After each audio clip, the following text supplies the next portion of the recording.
Welcome to the Redeeming Identity Podcast. I am Scott, co-host of the podcast, and across the internet from me right now on Zoom, we have Aaron, the creator of the podcast. Yeah. And over the past couple of weeks, Aaron, really since the beginning of this podcast, what we've really been discussing, so people get context of the podcast and what we're doing and why we're doing it, is your story.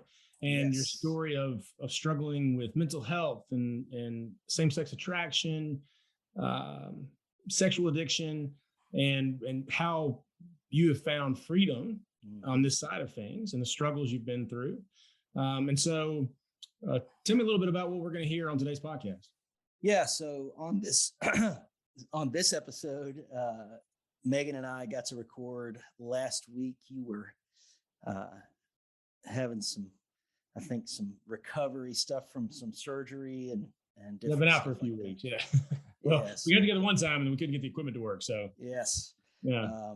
But anyway, so it's picking up after Megan almost walked away, and I kind of had my last relapse really into pornography addiction. And so we're kind of picking up there. We'll get into the engagement story and kind of into getting ready for a wedding. And then we'll talk about the year 2020. And I don't know anybody, I really don't know anybody who 2020 did not hit in some way.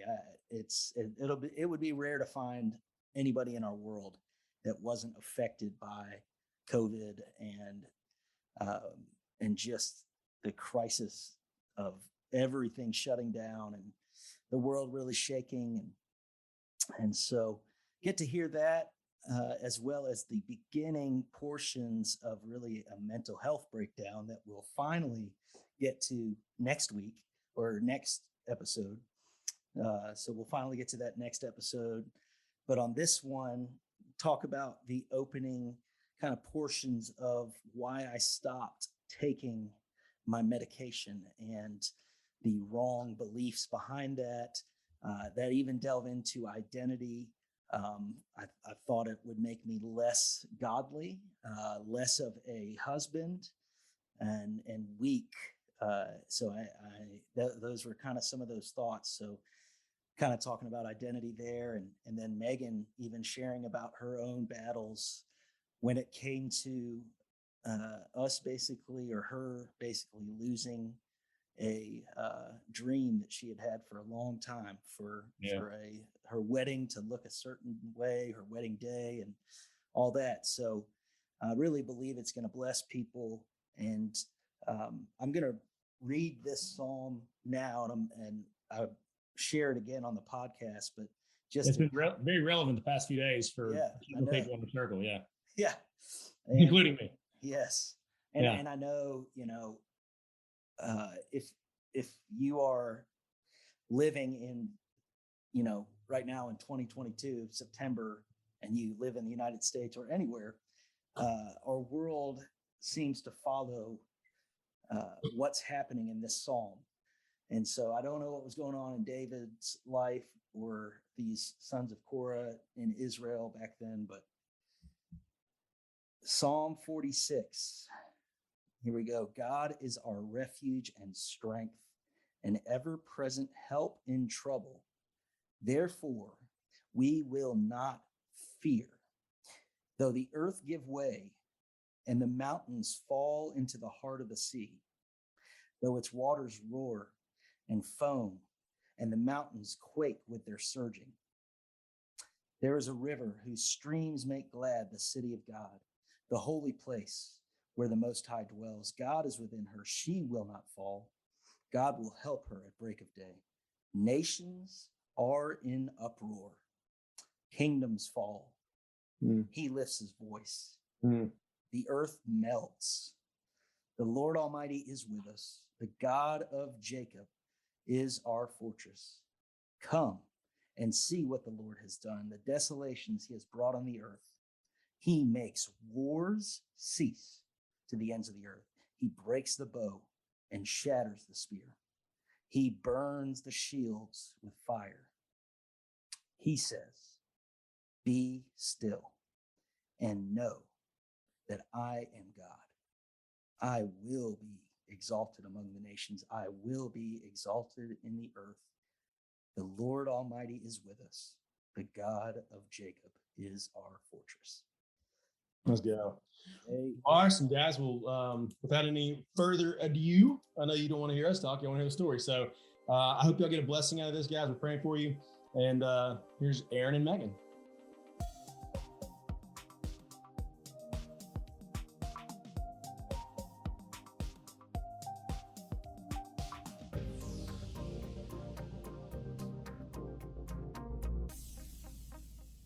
How are you doing? Doing wonderful. How are you? I'm good. You have a good day?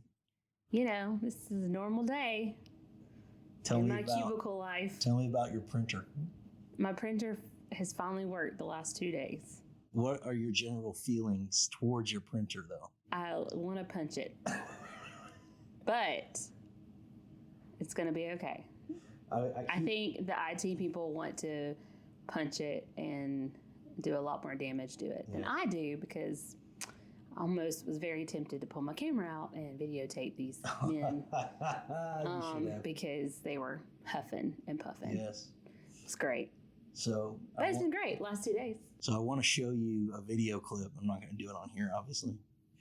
But my brother, I remember he loved this movie. And it was really hilarious. It's called Office Space.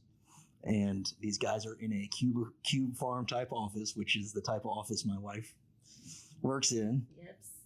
Yep. And they end up taking a printer out to a field and basically executing it. With a baseball bat? Because they're so angry at their printer. So hopefully all is good now. Yes. Anyway, that's a day in our life. My life. Yes. I do have a tendency to talk to my computer, and so that's why today we're going to talk about mental health. It might be triggered by your many issues that happen at the office with computers and printers. Yes. No, it's and this podcast today might explain why we can laugh about mental health and why that's a healthy thing to do, and why are we talking about mental health at all, even as a part of this podcast, Redeeming Identity. So we're going to backtrack all the way to where we left off last time, and we talked about seeing ourselves and seeing the world around us, seeing others through God's eyes, and believing what He says to be true. And so Meagan had gone home for a long weekend with her parents and had some really good heart-to-hearts with them. And that was in 2019. And we, I don't know if you say got back together. I don't know the exact right terminology. But it was interesting terms that I used the word, we're going to pause this. Don't know what that means. Pause. It just means that I couldn't make any. I think in my brain it was, I can't make any decision right now. So I need everything to just stop. So I did. So that's kind of what happened. We didn't break up. We just stopped. It's very wise. We just stopped until I could have the right reaction, and because I knew my decision was going to be very. It was going to be very. What's the word I'm trying to describe it? Flesh. It could have been in my flesh. Yes, it would have been very fleshy. It would have been mostly out of my feelings and feelings driven versus prayer. Asking the Lord to direct my heart and then let Him speak to me on how I should respond. Now, a side note is, it's not wrong to feel those feelings. When I crossed the lines, when I betrayed you. And so that's something that is also, it's a good thing to remember and to share with anybody out there. We are never going to advocate for you to suppress, the hurt and the trauma and different things that have been done to you, or the trauma that you even caused yourself, or it's a very healthy thing to actually feel those feelings, Yes. And to process. So just that was a quick side note there, but back to the story. So fast forwarding, my sister's wedding was coming up, and We made it through the summer. My sister's wedding was coming up, and that was a God story as well for her and her husband. And I remember going shopping with my brother for the ring. There was, I don't remember what my excuse was. I was like, I'm going to help Brandon move a washer down the stairs or Yes, something. that was your excuse. Because I did help him. I was getting my nails and toes done that day. I did help him move And it was either a dryer or a washer. And that was when they were living in a house that was 2 stories with a very narrow hallway or staircase. That wasn't fun at all. So anyway, snuck up there, went to a store in Birmingham, and they helped me pick out a really good diamond and a nice band that was rose gold. yes, I knew what I wanted. She said, I want a rose gold with a solitaire. And I said, Yes. gotcha. Yes. And so, very classical, traditional. Yes. Her favorite movie is Beauty and the Beast, and she is very much a Princess Belle. I don't think that's anything to do with the I ring. know, I don't know. We've been talking about marriage. I mean, Yes. through the summer, I think I was just anxious because I didn't know when it was going to happen, and almost a little impatient in some ways. Yeah. But I knew God's timing, and so And on this one, I was very patient, where she was impatient as well. yes, And just kind of, it's like, when is it coming? And, yes. I think I even asked you one time, and you were very guarded about it, but you had a pretty good answer. I don't remember what I said. You said, how'd you put it? You said, well, I just don't want to go into debt. Oh, and that's the truth. And then I later found out that Thank you, Dave Ramsey. you didn't want to charge anything. You wanted to pay it completely. Yeah. So you wanted to be able to. But then there was the good brother of you that you wanted to not overshadow your sister's Exactly. wedding and the excitement of her marriage Yes. to Scott. And so, yeah, That was a very, which I think is, I kind of felt that too. yeah. And that I'm was- so glad that you did that and honored her in that. But I didn't wait long after, because it was the weekend after. Yes, it was the weekend after we celebrated her. Yes, the weekend after her wedding. So it was October the 12th. Is that 13th or the 12th. 12th or the 13th that we got engaged in a place called Gold Star Park, Sunday.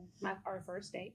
the place where we went on our first date, and that was one of the places Megan thought I would propose to her, but it didn't happen the way she planned. So let's hear Oh what my your thought God. about Well- what were you expecting? What were you wanting me to do? Well, I mean, you got one thing right, because I did tell him no matter what he did, I want my parents and my brother, like my family, to be there, brother and sister-in-law to be there. Possibly his family. I just wanted to be able to hug my mom. Like, that was important to me, to hug my mother, like when I got the ring. And so you did that. It's great. They were there, and my brother and sister-in-law were there. They took photos. And but I think as a little young girl, you just have this like fairy tale proposal. I'm thinking I'm going to be like, we go to a nice dinner. Like, I look nice. I have like a pretty dress on, and makeup and hair's done, and my nails are done. And, I'm just, you know, there's like candles everywhere, you know, and like roses, you know, like I just think of like above and beyond. Mm-hmm. And there's, you know, that's just my thought process. And so, but that was not how you proposed to me. No. It was a rainy afternoon on a Sunday. We had gone to church, and then we just do what we normally do on a Sunday. We went back to where I was living with my aunt and uncle at the time, and we watched like Family Feud. He usually takes a nap or something. I usually watch a Hallmark movie or something, and but I remember it starting to sprinkle, and you know, at this time we've already had lunch. I've got a t-shirt on, jeans, makeup's half gone, and he's like, "Hey, let's go on a walk." I'm like, "I'm not going to go on a walk. It's raining." I literally argued with you for a while, but you know, I'm sure you're like, "I have to get you out of the house." Like, and I noticed him keep checking his phone a little bit, but I wasn't really sure. Like, I was completely oblivious. Mm-hmm. So anyway, so he finally convinces me, "Get your rain jacket. Let's just go get out of the house. I've just been cooped up too long," which is also not unlike you, because if you're inside too long or feel constrained, you're like, "Please get me out of here." You know, you do that all the time. So anyway, so we go out and you're very quiet. Again, I don't think of anything. And it's really funny because I had this like weird tangent of like, remember? I remember you were so mad. I was, okay, so, and I don't even think I've even told your mom this yet, so this is probably confession time, and she's going to be like, "What?" But I found out, I think it was her and like Ella and your niece, our niece, but at the time, and then Stephanie, weren't they all going to a play or something? Mm-hmm. I'm not sure. Yeah, they were going to some type of play or trip or something, but I'm thinking, I was like, man, like, they didn't invite to Disney on Ice. They were doing something. And I was like, man, they didn't even invite me. Like, I guess I'm just like, and again, a little inward struggle of just not feeling a part of the family, and then kind of brought back memories of like us dating and not really feeling like his family was on board with our relationship. I mean, just surfaced all these things. And he's just quiet. Like, I said, well, I guess until we get engaged, I'll never be a part of the family, not knowing that we were on the way to my engagement. Walking to the bridge. You know, and once I aired out a little bit of that feeling, I went, you know what, that's not right. Like, they love me. Like, that's not their intent. Like, I just, you know, and I tend to do that. Like, I may air out some dirty laundry, but then I like catch myself, and because I genuinely know the truth. Like, your parents love me, and your family loved us despite all the things we went through and we were working through. Anyway, so we get to the park and start walking, and you pull out an envelope that has, because his excuse was, I remember now, your excuse the week prior was that he lost our anniversary card, because it was actually the day that Stephanie and Scott got married was our 1-year anniversary. Yes. So we both got little gifts for each other, or like a card or something. But your excuse was that you forgot it. Yeah. Because we had to travel to Georgia for the wedding. And I let that go too, because I just know you. That's not unlike you to lose something. And so I was like, all right. So he said, you know, I found your card. So I was like, oh, okay. And then he said, well, why don't you read it? And I'm like, okay. Well, he said, no, read it out loud. I'm like, that's weird, but fine. I was completely oblivious. And it was Proverbs 31. And so get to all of it, you know, just reading through it, and gets to the end. And you said something about who can find a woman as noble or something as you. I can't remember the exact words. He said, I found her, and like basically said, would you be my wife or something like that? Like, I wish I had it right now. I'd read it. It's somewhere in the house. And I was lost it. Yeah. And I was like, he got down on one knee, and I was like, what? And I have video to prove this. And I'm literally screaming at him, now you're going to ask me now like this? No, it's actually, she said, not now. Like, not now. So So he At that wasn't point, sure if I was going to say yes or no. Wow. But Her parents drove all the way up there. yeah, I can hear the clicks of my brothers. It comes out with Bailey. They're click, click, click, click, and they're just like getting this So whole thing. explain what you meant by not now. Not now, meaning the whole thing I just said earlier. Like I just had this picture of how you were going to do it, and that was not it. So I couldn't believe that you were doing it that way. So, but he got me good. So that's it. But I did say yes. So we got engaged. We had a big dinner celebration with Olive Garden. I think we had Olive Garden. Honey, we went back to Missy and Troy's. Didn't they have Olive Garden? No, No, it wasn't Olive Garden. chicken fingers and just right. party type Why would foods, I and think they had I have Olive Garden? no idea. You don't remember anything. Olive Garden on my brain, I guess. I'm an Italian. What You can I know, say? we love some Italian food. It's good. Um, Yeah, but we get engaged. and immediately the planning begins. The that planning night. ensued. That night, Yeah. not the next day. That night. Yeah, your parents show up, get to But I'm celebrate with us, and And then after they all left, we got on your phone and started looking at dates. and so it began. It did. It started pretty fast, but it's good that I had a Pinterest board already ready. Already. How long had you had that Pinterest board? Oh gosh, I had that for years. I'm talking about probably since Pinterest came out. It was called Someday My Prince Will Come. Guys, I still have it. guys, taking note. Someday My Prince Will Come, and had everything about dresses and all sorts and of not stuff. every woman is a Pinterest woman, but those that are, they already have their whole wedding planned out from Yeah, you start just have to finish. ask.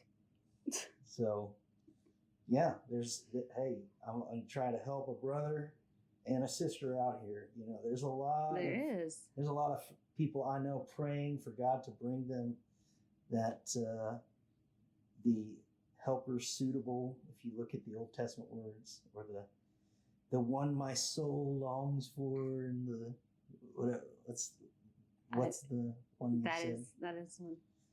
So, you know, as our pastor recently said at a men's event, guys, stop playing video games till 2 a.m. and go out and take a girl out on a date. So there you go. The right girl. The right girl. She loves Jesus, and she's at church. She's at church, and she is stable in her mental health and emotions. And walking with the Lord. And walking with Jesus. No. So I wouldn't say stable in her mental health. We all are crazy. We all have, yes, but we all are. We all have things that we struggle with because Yes. there's no perfect person. Yes. But Very true. So anyway, we go on from. I feel like the wedding planning was the easiest part, It was. considering what happens to us Yeah. later in life. But Well, you know, it really was not I very. don't remember I really much of don't. It really was not very stressful. I think No. we both. I think because we both had. We were older in getting married. We were in our 30s versus early 20s. Like we had gone through a lot of life already. We'd gone through a heavy testing of our relationship through our dating Yeah. with what we've had to walk through. We already had stable, accountability in Yeah. our life, in our marriage. We already knew. I had a job. Yes, you were. It had a job. You were tithing, and praise God, that's two good things. Women, be looking for a man that loves Jesus, is serving in the church, has a job, and he tithes, Yeah. and he loves his mama.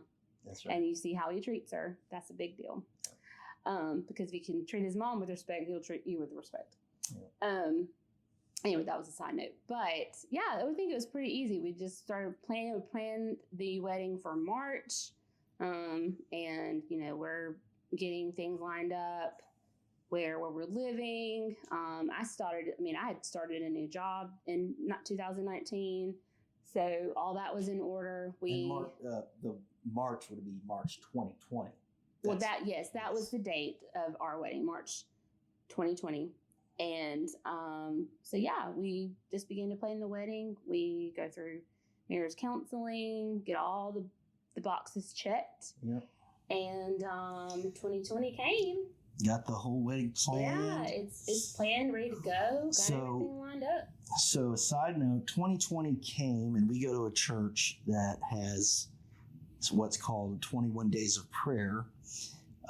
In the January version, it's 21 days of prayer and fasting, and then in August there's always 21 days of prayer, and it's when the whole church gets together every day for 21 days, except for Saturday mornings. Obviously, you don't have to get up at 5:30 in the morning and be there, but every morning during the week we're at church at 6 a.m. for an hour of prayer, and always a little message. And so there was one day of the whole thing that had to do with healing. Our pastor was talking about, God's desire to heal us, and all we need to do is receive it, and different things like that. And I had already been, as we've previously discussed, going to therapy, and had one therapist after my the big breakdown that happened in 2015, where I was semi-diagnosed with obsessive compulsive disorder, but not really followed up on, except for just taking a medication. And I always felt, I don't know exactly. I don't think it was necessarily a pastor that I heard say one-on-one. And so, I don't know, this is just my experience, is that I just felt like I received negative feedback anytime I talked about medication when it came to anxiety or depression or anything like that within the church. And so, with that background, and about to marry this beautiful woman of God who comes from a godly family, there was this thought in my mind that I kind of felt like, no, I don't need to be on this medication, because Meagan her dad's a pastor, and I don't know how he'll feel about that. And so there was all of these kind of thoughts going on in my head. And one day I accidentally took 2 of one of the pills, and I had a really bad episode where it caused vertigo, and I threw everything up. And, long story short, because of obsessive compulsive disorder and just, I don't know what else, I came to the conclusion that, it's obvious that I don't need to be on this medication if it's going to do things like that. And so mix that with hearing, in good faith and good, nothing negative, but just pastors and hearing like, God's healing so that you don't have to take, but there was. And I think a lot of that too, it's not that, like you said, this is just how sometimes even what is good. Yeah. What's not even said in the wrong way. Exactly. Was not even really pointed towards you. It wasn't that you sought counsel with someone. No, I just misconstrued it in my mind. I think you just, your mind, and even, and this isn't just what the enemy does. He will take truth and he will twist it. And even what can seem to be good in the wrong context can be completely blown into a whole nother direction, which is what I believe happened for you. Yeah. It's just, you in that moment, I think that was a point that you came to where it just completely got twisted, and the enemy used that. And that happened, and this is a similar thing that to people I've heard that have bipolar as well. So there's a lot of, I've noticed what seem to be a lot of similarities between obsessive compulsive disorder and bipolar depression, which there's these manic type euphoric things. And so this thought can be like, well, I'm better. I feel great. And life is so good. I don't need this anymore. Well, and think about, you were on that. We both were at just in a joyful time in our lives. You're getting married. Oh yeah. We're excited to start our life. Like, that's what I'm saying. It's just our engagement. I loved being engaged. I mean, we just had fun. We had fun planning. We didn't argue about anything. I mean, we just agreed on, what I wanted. We both, everything it was never, I want this, but I didn't want it. Everything, well, that's what I want too. Well, that's what everything. Mm-hmm. So, again, that's where a lot of times you can get your guard down too, is that you're in a place where it does feel so good. You're joyful and things are going your way, and and so that's when I made a very, very poor decision. And I had an appointment with a psychiatrist, and I was supposed to wean off the medication because I felt like I was fine. I didn't need it. And so he said, okay, well, we can try that. Well, I didn't do my part. And when the previous dosage that I had from the pharmacy ran out, I just never refilled it. Yeah. And so that was January, February. Yeah. It would have been the 1st of February. So about a month. And you were honest with me about it too. Yeah. I mean, I think later on, that was a lot of people question. That was a big question that a lot of people asked me was, did you know? Did he keep this from you? And but you didn't. I mean, we talked about everything, and for me, it was I had never been I'd never really been around anyone, or to my knowledge, unless they just never opened up about it, but just really not around someone who struggled with mental health or even was on medication. It just wasn't, it wasn't really in my family.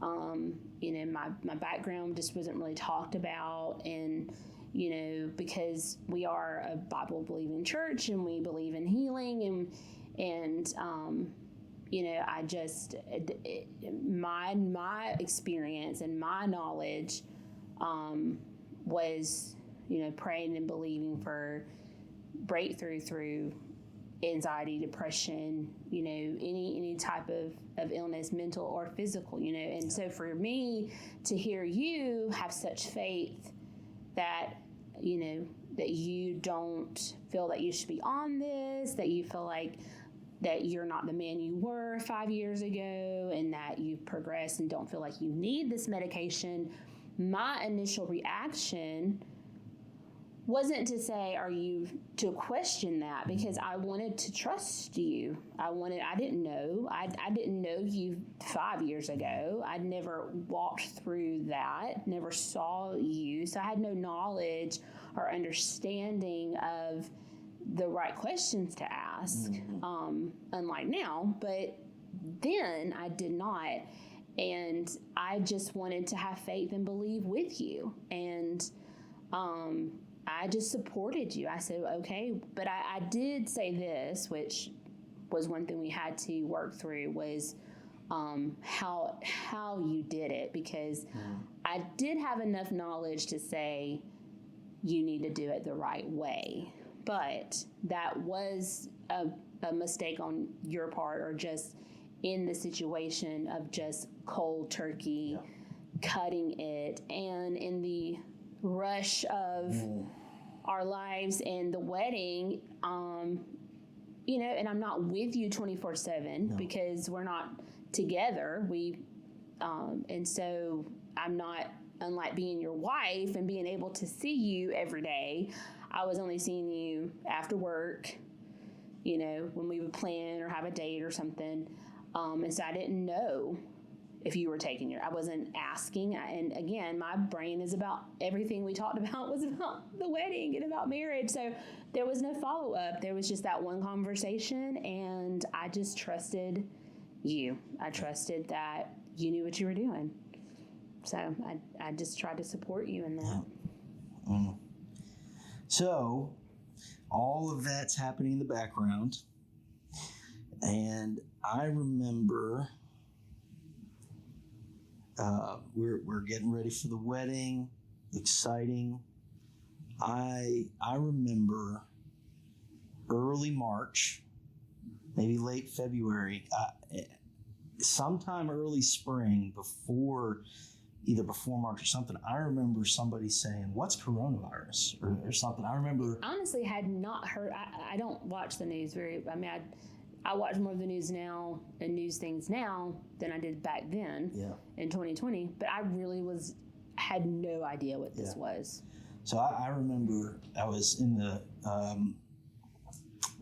green room at church, and somebody was like, "Whoa, look at this!" And they're like, pulled up a video of like somewhere in China, people being dragged away with people in hazmat suits, and I'm like, "Well, that's weird," That'll never come over here, and that will, and it's this kind of, we've been saying the word plan, and we had our plan. I had even my plan when it came to my mental health and my life after that, and what I thought that God had already done, So looking over there going, oh, I'm sure that's just something that's so sad for those people in China. God, I hope that doesn't happen over here. And then, everybody can remember March of 2020. Yes. And we're counting down the days to our wedding, and it just seems like the news keeps getting worse and numbers keep getting worse, and we're not going to get into. Well, and I believe states were already starting to shut down. States were already shutting down around us, and especially up north and the we're West Coast, those areas. We're going like, oh gosh, okay, we're 2 weeks out. People that are coming from my family, my family friends from out of state are can't make it, and saying I'm so sorry. One of my bridesmaids, good friend of mine is from Oklahoma, was in Oklahoma at the time, and wasn't, just decided to not risk it, knowing her husband and her child, and I had to respect that, and I did, and it was. So things began to start getting disappointing, because slowly people started declining, saying they're not going to make it. They don't want to risk traveling, being around a big group of people. So then you start kind of worrying. Yeah. And then we realized that we may not have a honeymoon. We got that call the week of, not knowing if we could go to Mexico. Yeah. So all of this is happening. We have a really tough conversation even during the week with my parents, and they were heartbroken. I remember when they had the conversation, just kind of pleading with me, with us, and there's just like Grandma and Granddaddy aren't going to be able to come, and just there was so much unknown and uncertainty and a lot of fear already, because we didn't know. Nobody knew. And so then we had a tough conversation with your parents, and it's just the planning, like everybody on all sides, it's like the dream, this dream. We didn't want to, we didn't want to come to reality that not only my dream was dying, but that conversation was so hard with my parents the night before. They packed the trailer. They were like, we're going through with this, and we had a lot more people on my side of the family that they're like, we're still coming. Most of our local friends were still coming. It was just, but I felt sad for the fact of people in your life, because it's not just my wedding. It's important that some people that, especially your grandparents, and I mean, you know, so that was a hard decision to even come to grips with. But, you know, it was even hard to talk about, well, hey, we may not even have the wedding, but we'll still get married. We just need a notary, and we'll just say something, and we can always celebrate later. I mean, we didn't even want to even saying that was very painful. And so we just decided the night before, it's on a Wednesday, that we were going to do it, because until we got the call that it would be shut down, we were going to move forward. And so that's what we did. Yes. And then on Thursday, that would have been 2:00. the 19th of March, 2020, at 2:00, the governor of the state we live in came out and said that she was immediately not giving us not hey, on Friday or next Monday or whatever. It was immediately. This is these, what do they call them, protocols or what did they call them when they were putting those things into effect? It was mandated. Mandates, that's what it was. Yeah. And so they did the mandates. And first, it was no less than 25 people can be in a space, mask, but jobs and businesses were to be shut down immediately. And I was in the nail salon, and I just finished my nails on my toes for the wedding. Yeah. It was crazy. Yes. And my parents had literally just pulled in to Montgomery with the trailer for a 200 plus wedding, possibly.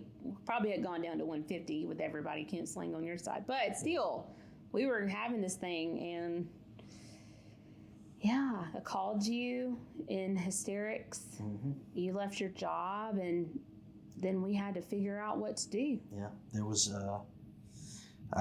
so, man, that itself is, you know, that's so much for a lot of us. And it's a lot for me, but I know for my wife, for you, that there was a lot of trauma with that,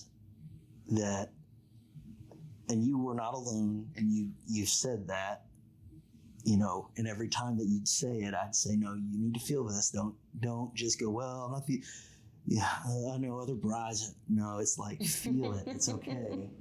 Well, you know, I don't like to, my tendency is not to deal with it. And I have to work on that. Yeah. I have to work on because I'm naturally a others first before myself, and somebody always has it worse than me. And so I lessen what I'm going through. So. And that. Normally. Yeah. But I work through it. So it's a progress. I would work through that. So we got married on the Saturday. Still, God blessed us with. And he did. And even in all of it, I think it was so fast that you don't process the actual weight of it. Mm-hmm. There was a lot of emotions, a lot of crying, but we just rallied together. We prayed. I thank God for you, because I felt that you were one of the strongest in my family, you know, and it's nothing against my parent. I love them and they are so solid, but to see my dad, and I've told him this, you know, he's always been the solid, like he holds it together. I've never seen my dad so broken. And I've seen a few cases, but this has been a while since I've seen, and I know now why. It's because, you know, here's his baby girl, and I've dreamed of this day. I mean, and I think that's what I had to wrestle with the Lord about, because I felt almost this here I am, God, where I have been faithful to you. I have been your servant. I've kept myself pure. I'm a woman of integrity. While all the other girls were going through relationship after relationship or making bad choices, like I was true to you and I pursued you first, and I prayed for this man, and like I was like, I deserve this. Like I deserve to have this, and humanly, it's like those are those emotions that are because of my flesh and my feelings and my emotions. But now through even processing a lot of that is realizing like, hey, like being a good person and checking all the boxes does not mean that I'm entitled and privileged over anybody. Yeah. Especially if God never did another thing for me, his cross and him dying on the cross for my sins, and that's enough. Everything else is just the added blessings. Yes. And it was not his what's the word I'm looking for?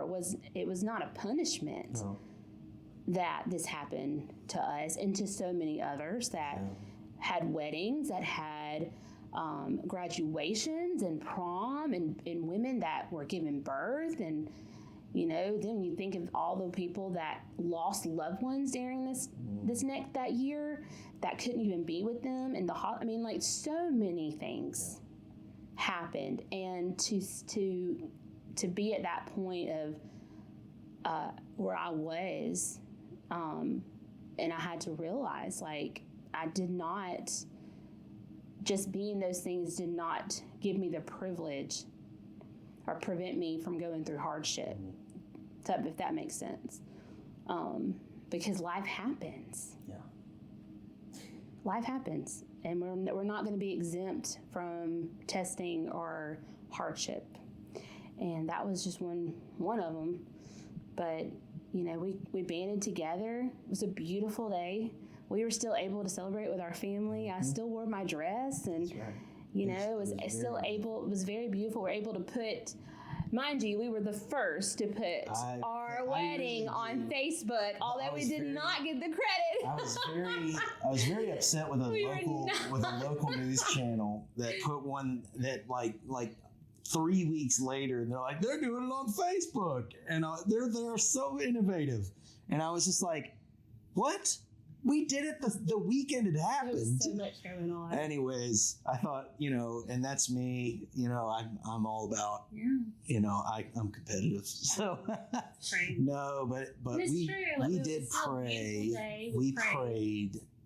And I felt like the Lord had put it on my heart, and our prayer was that we wanted our wedding to be a testimony of the goodness of God. Yes.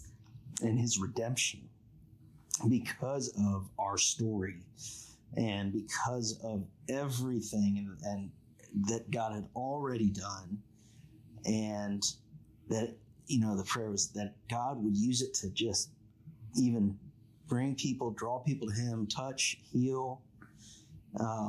And in fact, he did that even through everything that we went through on those days. The comments that we got back from the way in which we were able to send out messages through the platform we did our invitations through to all the guests, and even through that, we were able to encourage people in the midst of it. Yes. And just to really say, hey, God's in control, and just to not put the focus on negative in the moment. And the wedding as well, man, just so many people have that either watched it live or watched it later on said, man, I tell you that I've never seen a wedding like this. It was just the Spirit of God, like it was there, like, and there was so much peace and just the worship and the thing that was surrounding it, and just, so it was really cool on the back side of that to go, wow, God, you answered our prayer.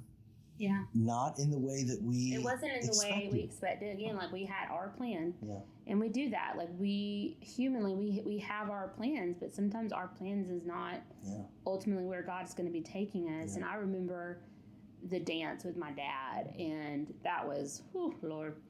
I still get emotional thinking about it, but just a sweet time with him. And I remember him, I get emotional. I remember him saying, like, you know, baby girl, like, you know, again, tell me I'm beautiful, and, you know, just loving me in that moment, and just saying, you know, I hope this was your dream. And I said, no, it wasn't. Like, I said, no, it wasn't my dream, but God gave me a new dream. And for what's happened, this was perfect. Yeah. This was perfect. And it may have not been, again, what I wanted or dreamed, but I still married the man of my dreams, and I still married my best friend. Yeah. And at the end of the day, that's what, and really the people that were there, they were our family, and they're the ones that are they're going to stick by us no matter what. And the people that were there were the right people to celebrate with us at that time. And it was a new dream. Yeah. It's a new dream. And so no matter how we did it, because the marriage is not defined by the wedding. That's the easy part. Yeah. You know, a marriage is built on what happens after the wedding. Yeah, it really is. When the rubber meets the road, and you're about to walk through some uncertainty.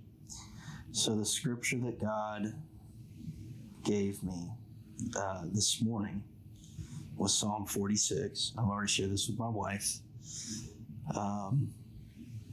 And it is such a fitting encouragement and psalm for that season and for everything that we've walked through. And when you're talking about our plans and things not going well, and as believers, it is tough to look at the state specifically of our nation.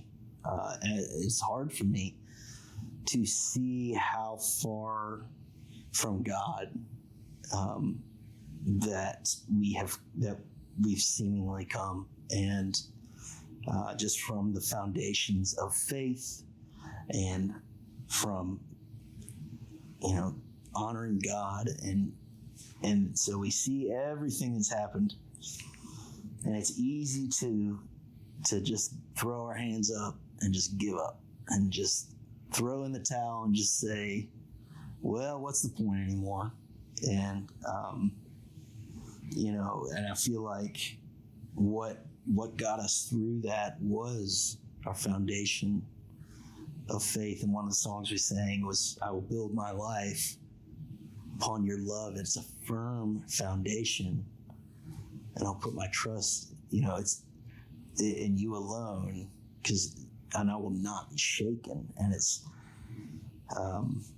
such a beautiful picture. Like last time we talked about the love of God and how God is love, and that we learn how to love because he first loved, and that the firm foundation of Jesus.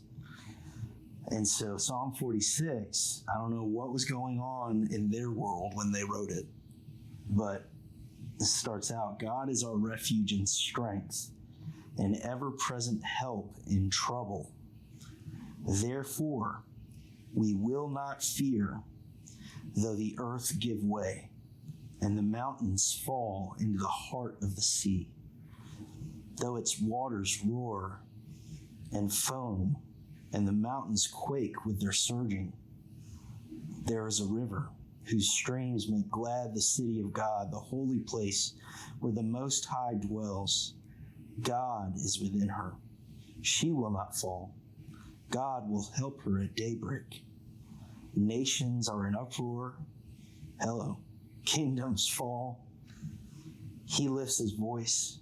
The earth melts. The Lord Almighty is with us. The God of Jacob is our fortress. Come and see what the Lord has done, the desolations he brought on the earth.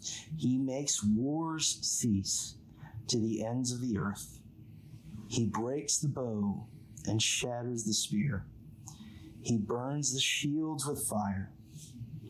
He says, be still and know that I am God, and I will be exalted among the nations. I will be exalted in the earth. The Lord Almighty is with us.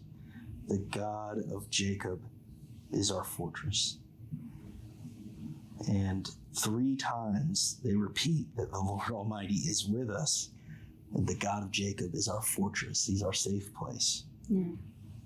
I think it's fitting too, because we chose to use the song "Build My Life" was one of our worship songs, was before we started our ceremony.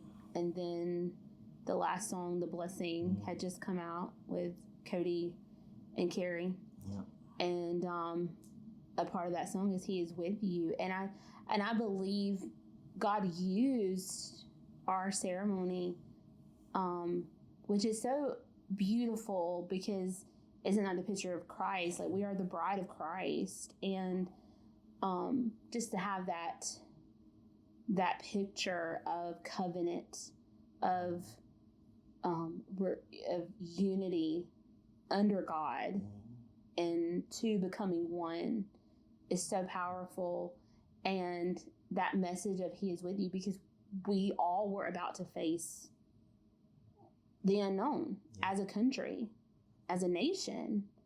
And so many of our family, we were in this unknown season. And so we went immediately from, seeing my family the day of our wedding, and I didn't see them for another 2 months. Yeah. 2 to 3 months that everything shut down. We were blessed to be able to go off and have somewhat of a honeymoon, because someone had a cancellation at Lake Gunnersville, and God worked that out, and we were able to be newlyweds. Yeah. But then getting back home, we were extended. I tease, we have extended time, because now we're both not working. You were able to work from home. I was not, because I was in childcare at the time, and I was a teacher. And so, it just became 24/7, you and I in our tiny little apartment. Hooray. With the rest of the world locked away. Watching, what's his name? John Krasinski put out his weekly I loved those. They were great. They were good. Binge watched a lot of Netflix and Hulu, and cleaned and organized. Yeah. And so So I feel like this is a good stopping point, because there is so much to be said from what we experienced and what you experienced, babe, the trauma that you went through then. And as a woman, as a bride, to have that seemingly stripped away, with the rest of the world having everything taken, and so,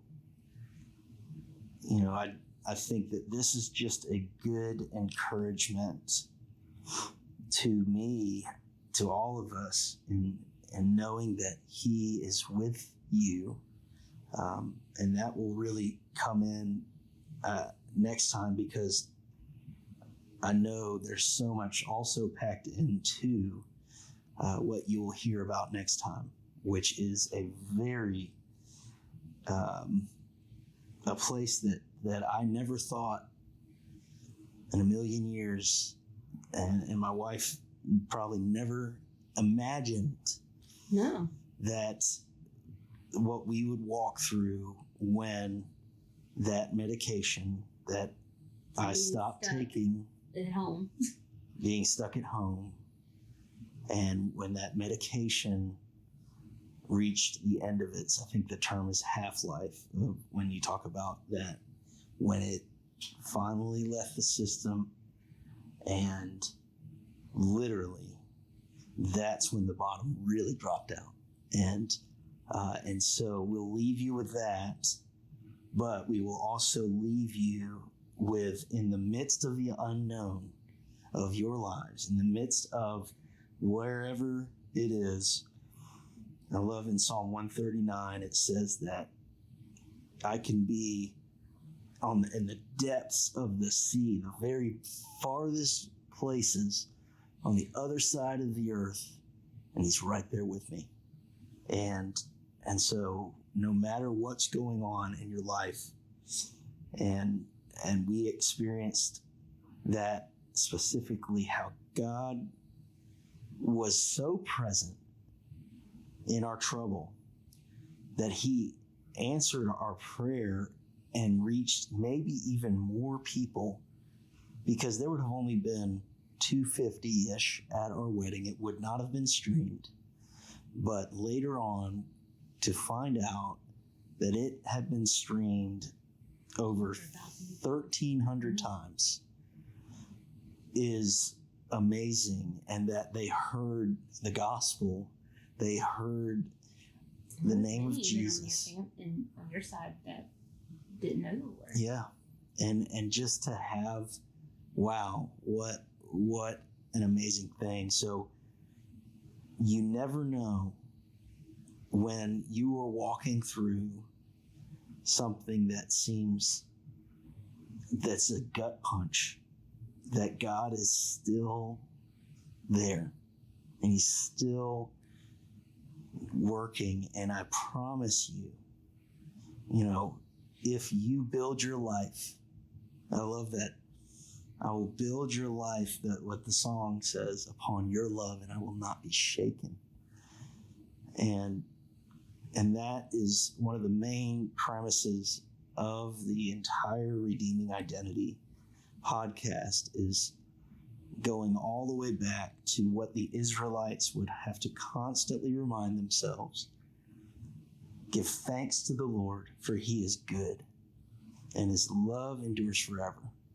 And they would say the prayer, they would sing it out when armies would attack. They'd say, give thanks to the Lord, his love endures forever. When things went well, give thanks to the Lord, his love endures forever. And so right now, know that God is with you.